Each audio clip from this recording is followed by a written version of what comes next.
The person who gets the most votes wins. Let's talk about this. In the US, we basically have two choices in elections. And listen, it's not going amazing. Government shutdown. Split Congress. Great divide. Cannot agree. Too polarized. Big majorities don't want either one of them running. Big majorities of us actually don't want the two-party system at all. We want more options. But a lot of the time, we actually do have more options. It's just that when it comes time to vote for them, we mostly don't. We kind of can't. In our system, voting for a third party helps the party you least agree with. It's just a protest vote. But there's a way we could make it more than that. We just need to take a closer look at this.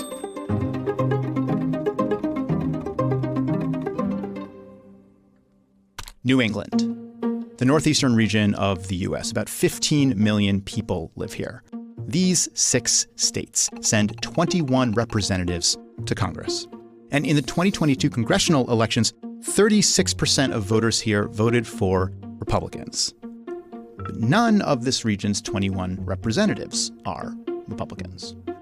It means that the perspective of the New England Republicans, who have historically been fiscally conservative and more socially progressive, is not reflected in Congress. This is because of the way we elect representatives to Congress, where every representative comes from a different district. Each district holds its own election, and in each election, the person who gets the most votes wins. These are winner-take-all elections, and they produce this result all over the country. Take the state of Oklahoma. Oklahoma has 5 congressional districts. It votes 1/3 Democratic. It has no Democratic representatives.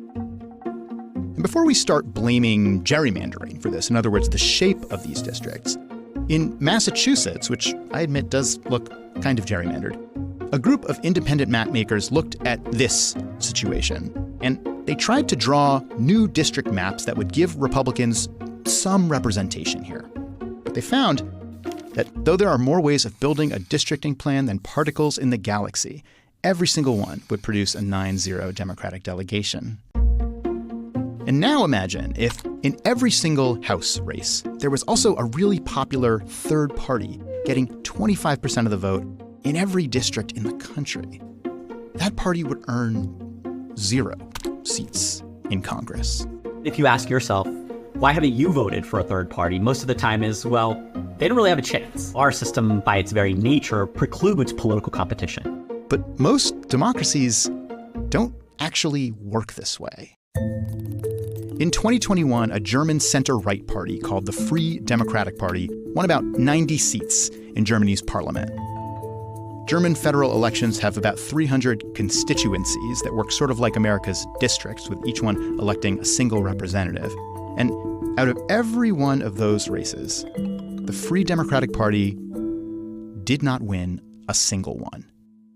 But Germany uses a form of what is called proportional representation. Proportional representation means that a share of votes gets you a share of seats. These are 4 common types of proportional representation. And one way to understand each of them is, are you voting for a person or are you voting for a party?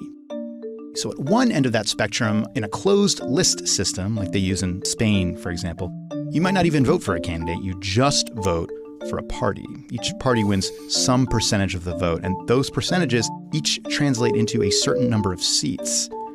The people who fill those seats come off of each party's list. So voters don't get to choose those candidates. That's the closed part.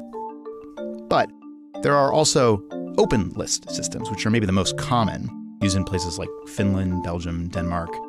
A standard version of this is you vote for a person, and your vote counts towards a larger party total, sort of like we saw before, determining how many seats each party gets. But in open list, you do choose the candidates. The seats go to the people in each party who got the most votes. Germany uses a system called mixed member proportional. Mixed because in their system, you cast 2 votes for a person and for a party.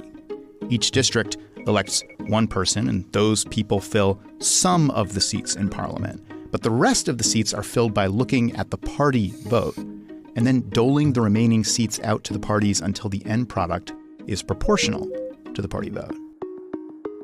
And the last one we'll look at is the one that Ireland uses to elect its legislature. And this is actually a version of something we're already starting to do in some congressional and local races in the U.S. Ranked choice. Ranked choice. Ranked choice voting. In ranked choice voting, instead of just voting for one person, you rank multiple candidates. It's a system that encourages you to vote for smaller parties and less established candidates, because if your first choice is unpopular, they use your second choice vote. And that process repeats itself until a certain threshold is reached. On its own, though, ranked choice voting doesn't necessarily make these smaller candidates that much more likely to actually win. They will be at a disadvantage in any election that only one person can win. But if you lower the threshold of victory in a ranked choice race, that produces multiple winners, more proportional to the vote. All of these systems have different formulas for turning votes into representation.